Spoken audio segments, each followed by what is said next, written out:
Paris, the city of love, home to the Eiffel Tower, beautiful architecture, some of the world's most famous museums, and of course, the Mona Lisa. This international city is at the heart of France's political, economic, social and cultural life. In this documentary, I'll be travelling around Paris in the hope of gaining an insight into the life of the city.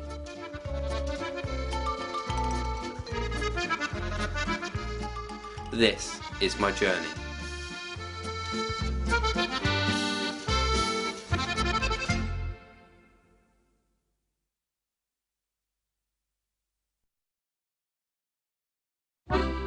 My first footsteps onto French soil were here at the Jardin des Tuileries.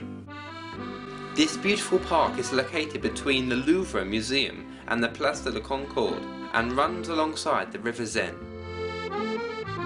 You can always find artists sketching here, as this park was once considered the best kept in Europe and contains many exquisite statues and pieces of abstract art. After making my way through the park, I discovered the Pont des Arts. As you can see, there are hundreds of padlocks fixed to the bridge itself. These are called love locks.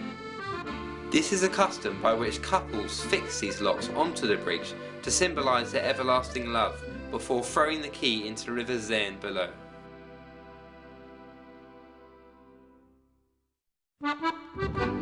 I soon made my way to the Notre Dame.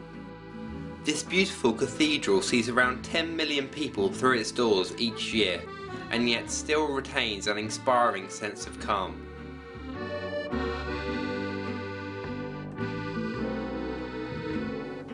Intricate carvings decorate the arches of the west front.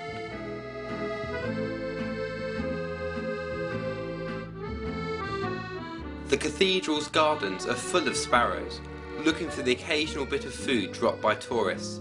This man, however, seemed to be attracting a lot of sparrows as he fed them from his hand.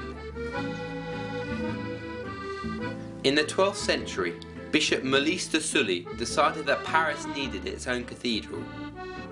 Pope Alexander III laid the foundation stone in 1163, before the cathedral was completed nearly 200 years later in 1345.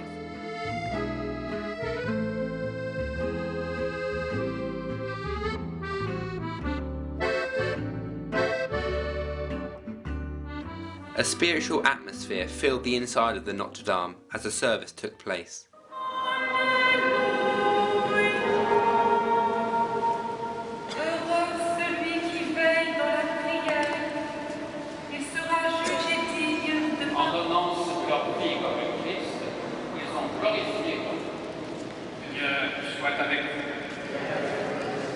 Évangile de Jésus-Christ selon Saint Luc. Jésus disait à ses disciples. The Musée du Louvre was the next stop on my journey. The Louvre is one of the most famous art galleries in the world, covering a vast period from around 7000 BC to 1848. The main entrance is through the striking glass pyramid located in the middle of the large Napoleon courtyard.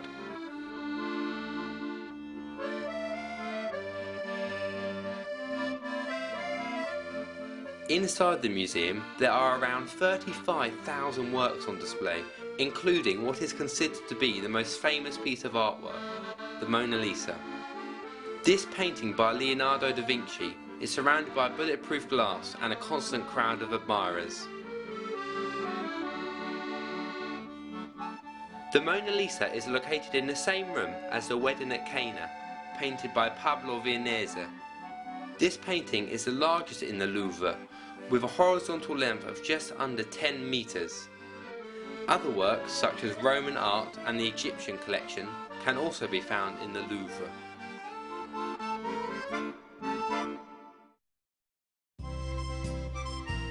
As the night drew ever closer, I embarked on a river cruise along the Seine. You can see many of Paris's famous landmarks on one of these cruises, from the Eiffel Tower to the Grand Palais, and not forgetting Notre Dame. The Seine River is 776 kilometers long and is said to have a total of 37 bridges crossing over it. I was very fortunate to see the Eiffel Tower's spectacular light show. An astonishing 10,000 light bulbs contribute to the beautiful light display.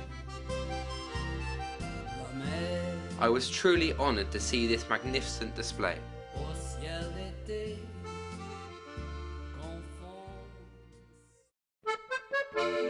The busy lifestyle of Parisians is very evident when walking along the streets of Paris, where you are never too far from a mine.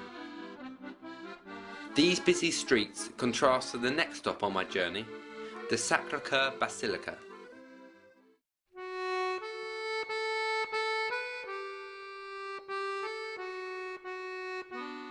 The Sacré-Cœur, meaning Sacred Heart, is one of Paris's most prominent landmarks as it sits at the top of Montmartre's hill. It is a Roman Catholic church dedicated to the Sacred Heart of Jesus.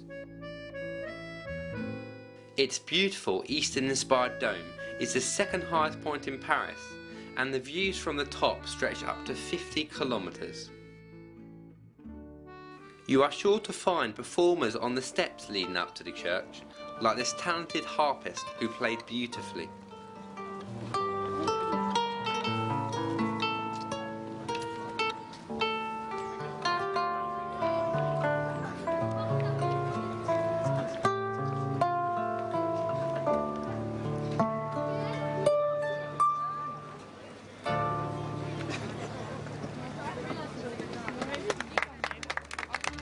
To this day, despite the constant stream of visitors, the Sacré-Cœur has not lost its focus as a place of worship. Unfortunately, no photography or filming was allowed in this truly beautiful building.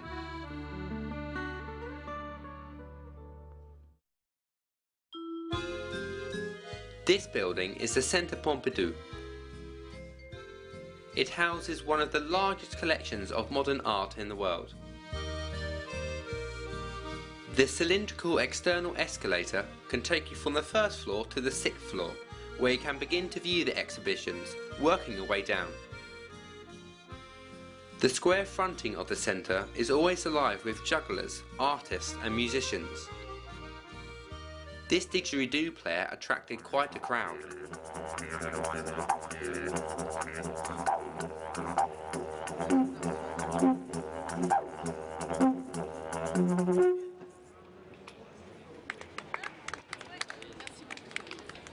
There is a lot to see inside the Centre Pompidou, and you can always get a bite to eat in the cafe if you are feeling peckish.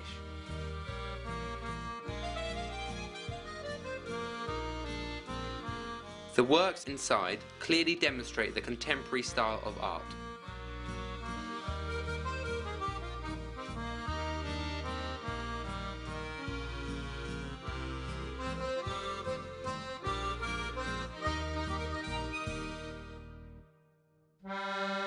With my trip drawing to a close, I had only one place left to visit, the Eiffel Tower.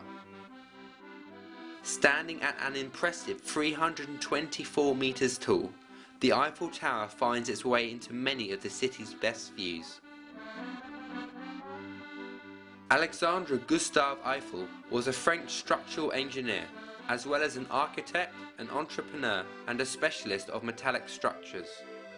He was the designer of the Eiffel Tower that was built from 1887 to 1889 for the Universal Exposition in Paris. The tower's ironwork weighs in at 10,000 tons and has 18,000 metal sections as well as 2.5 million rivets. There are 3 levels in the tower. From level 2, at 120 meters high, you can get a good view of the River Seine as well as the Sacré-Cœur. But to get the best views, you need to make your way up to the summit of the tower at a dizzying height of 280 meters. Once you reach the summit, the views are stunning, and on a clear day, you can see up to 75 kilometers away. The Palais de Chaillot and Les Défenses, a major business district of Paris, are beautifully visible from the summit. You can see the river Seine stretching out of Paris, and from this height, people and vehicles seem to resemble miniature figures. This was a view I certainly wouldn't forget. My time in Paris has finally come to an end.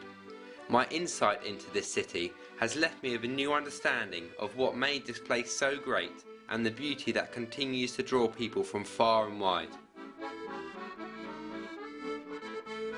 This has been my journey, but will it be yours?